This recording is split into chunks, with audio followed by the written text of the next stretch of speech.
Hi guys, welcome to episode 6 of my Ymir tutorial series. In the last episode I covered the very basics of agriculture, getting some farms set up, teaching you how it all works. In this episode I'm going to continue that, getting more farms built. I'm also going to go through some of the new techs we've unlocked. I can already see we've got crafting skins of vegetables. This unlocks the start of new clothing. So the first clothing you get in Ymir is leather clothes. To fulfill the Porco's full need for clothing, you also need to provide clothing. So leather clothes and clothes are separate things. Leather clothes are made out of leather, clothes are made out of textiles. Textiles are made out of either wool, cotton or flax. So flax and cotton you can grow, wool you have to get from sheep pastures. So we've now unlocked that. We can right click that. We've also got a new culture point. We've got quite a good stock of culture points. We've spotted a herd of buffalo, so that simply means that there's now on the map a new patch of buffaloes which we can hunt, but I'm not too interested in doing that. Finally, we've got our mission here, Thriving Agriculture. This is the next mission we need to progress in the game. So it wants us to have 80 fields, 3 granaries, and 8 pastures. So I think we should work on the fields first. If we come with the resources, we're actually stocking enough bananas. We meet our demand for bananas. Not for beans though. Beans, we've got the exact same demand for bananas as bananas, sorry, but we're already supplying 0.6. So I'm going to go and do what we did with bananas, just with beans. So 3 points into bananas. I'm going to do the same with beans. 3 points into beans.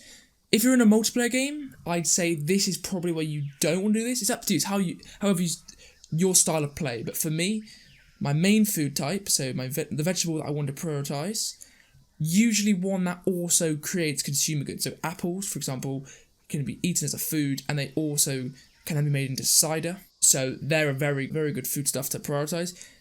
You can put the same amount of civ points into both. I am going to do it in this single player series, being this isn't a multiplayer game. I've got lots of civ points, but maybe only go for 1 civ point into beans or whatever your other resource is. But I'm going to go for 2.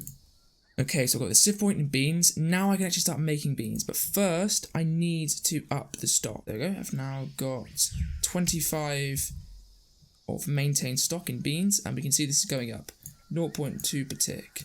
Bananas is going up, so we're just going to keep getting more and more bananas, which I suppose is good. We don't actually want too many. Look at some of the other stuff we've got. Knowing the plants. So herbalism, I think I covered this last episode, it unlocks doctors. Doctors are critical to growing your population, but they take quite a long time. So it takes 5 farmers, and it's only a 46% chance. So you can have just jobs just not doing anything. And also I'm gonna put another granary. Got just so much meat taking up all the stocks. So what I'm going to show you is I'm going to show you actually prioritizing food stocks, just so we get a bit of better micromanagement with the storing resources. I think everything else is going fine. We're just waiting for some beans to come in. So I'm going to actually up the speed to 5 times, just so we get the beans coming in quicker. We're going to be here for a long time if not. We have now got the granary building in. So what we want to do is you want to go to stocking permissions, restricted, and then allow 1 type. So I'm going to allow just meat, set to very high, and then get max. And that's going to draw all the meat and just the meat. That way it prioritizes the meat because it stacks. So it's 20 per slot. So if you had 1 and 1 and 1 and 1, all of a different thing, it would still use up those 4 slots. But it wouldn't use up all 80 of the usage. So getting the stocks fully right is really, really important. We've just seen our first bean come in.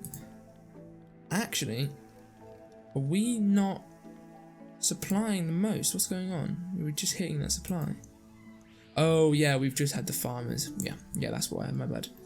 So we've had the farmers put on the research, so that's why our stocks have gone down. I'm so used to multiplayer where we're long past this and you just pay for the researchers, but you'll learn about that another time. So meat, we're doing okay. Got plenty of stocks of hoes and hammers. We've got a new idea, keeping livestock. Now this is a crucial research that is really, really important. And it also starts a chain of missions. So I'm going to unlock this. And we'll follow this one through. Okay, so knowing the plants was successful. And so is keeping the livestock. So I'm going to slow the game down. Have a look at these. So knowing the plants unlocks the doctor's building in housing. You won't be able to use it yet. Because when you place it down, it won't do anything.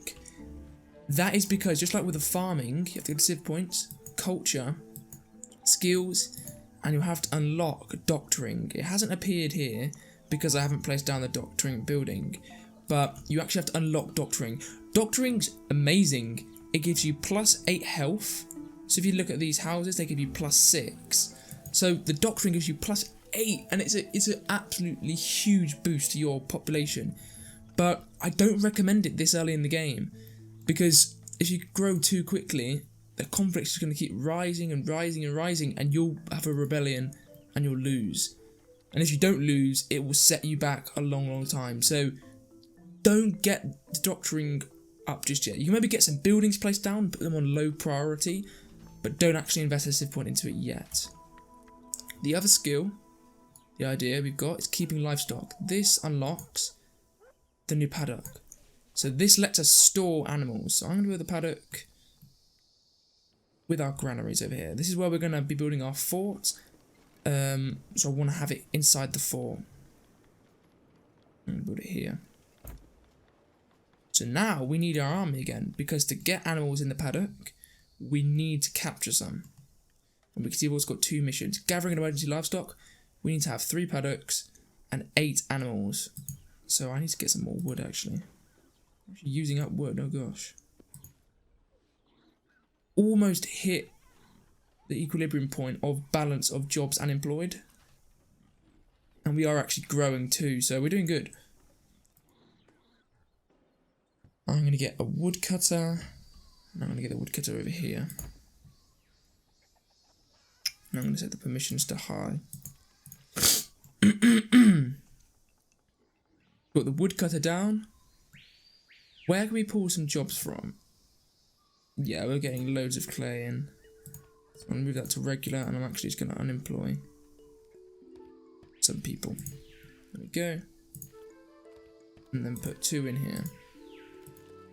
Swap them around. And we're making wood so slowly once again.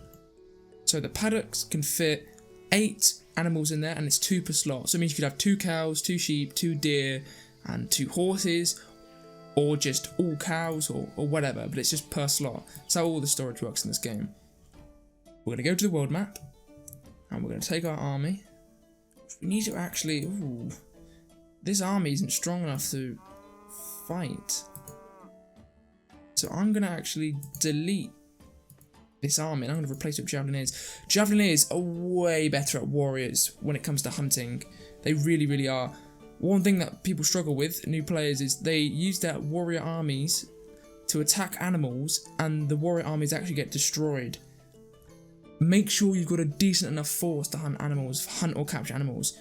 I'm going to add in 10 Javelineers, and then I'm going to disband these 6 warriors. So you can see the military strength's gone up. And I think this would be good enough. They've got 54 strength there, 63 there, 236 there. We definitely wouldn't want to challenge them. The llamas here only have 28. So yeah, I'm going to go for the llamas. Come here and then capture. So this means that any animals they do kill, they won't get meat from, and they also have a much smaller chance to actually capture the animals. They'll just hunt them. So you wouldn't want to do this for food, but it's just a good way of building up a stock of animals so that you can complete the gathering emergency livestock. So I'm going to speed up the game. I'm going to put it on 5 times speed, and I'm also going to speed this up to 4 times speed. So we'll let things run. So it is done. We actually failed the mission.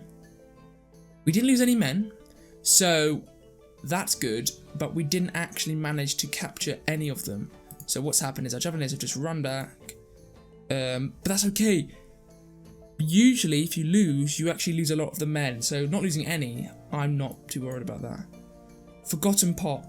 Okay, this is crucial to improve your consumer goods. So Forgotten pot unlocks it's the first step in unlocking alcohol.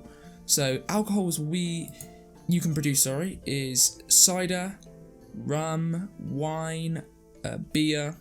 I think the most common starting ones are beer and cider.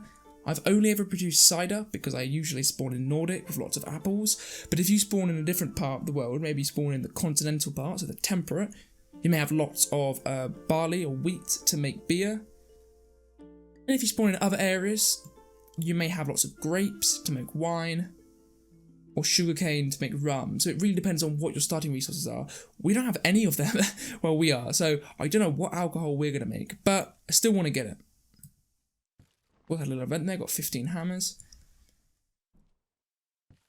What I'm going to try and do is, we are growing, so we are going to get more porcos. I'm going to actually up my army to full 15 units in the formation, upping their strength.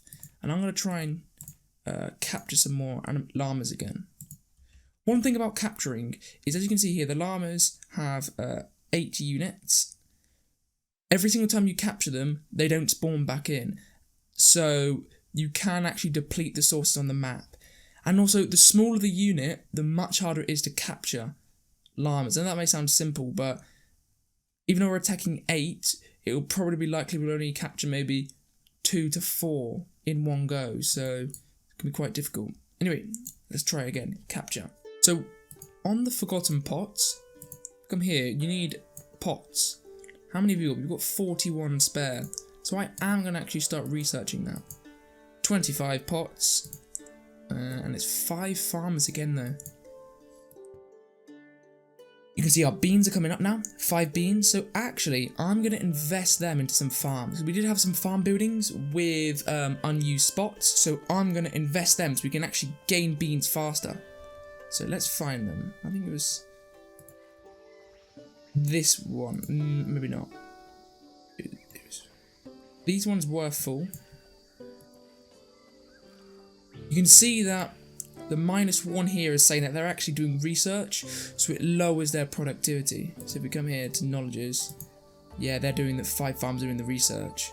So where it says 5 farmers, it would look how many farmers you have. So we have 15, and it would take the average. So it would say, that's using up 33% of our workforce. So it's going to have a penalty over all the farmers of whatever value they usually produce. But we can see here, even though they've got a penalty, these guys are still not using them. So let's build some beans with these guys. We've got the nice green fertile area here, so that's what I want to prioritise building. And I can see up here we've successfully hunted the llamas this time. Well, captured some, I should say, sorry. Okay, there we go, there's some fields. Taking us up to 96% while we're still at research. But now that should have improved our beans. Yep, we've gone from 0.2 beans to 0.4, and we've also captured 4 llamas. So we see we depleted the herd by 5, but we only captured 4. So we basically killed 1, or it escaped, but we didn't get any of the resources for it. So it can be a bit annoying like that. But anyway, we've now got 4 llamas. So that's 4 out of the 8 done. I'm going to come back here, and I'm going to drop them off in our paddocks. They're unloaded. Nice. So now it's on to capturing some of these buffalo, I think these are? What are these? Yeah, buffalo. We'll go for the weakest ones here. And I'm going to go back. And yep, capture. Speed this up again. Okay, so we've had a little event. We've received 20 wood. Brilliant. We've also got a new idea, solving conflicts. And this is important. This covers some of the early game conflict management. Doesn't do much, it only gives you the Elders Council, but this building does improve conflict slightly, just enough that you can improve your cities even more. And perfect, we've got exactly 4 buffalo, which is what we needed. We've now got 8 animals in storage, so we just need to build 2 more paddocks and we will complete gathering an emergency livestock. So, I'm going to end this video here. We have completed, very close to completing gathering emergency livestock. We've also unlocked solving conflicts, and we've also branched out into bean production. So, hope you've enjoyed the video. If you did, leave it a like, and I'll see you in the next video.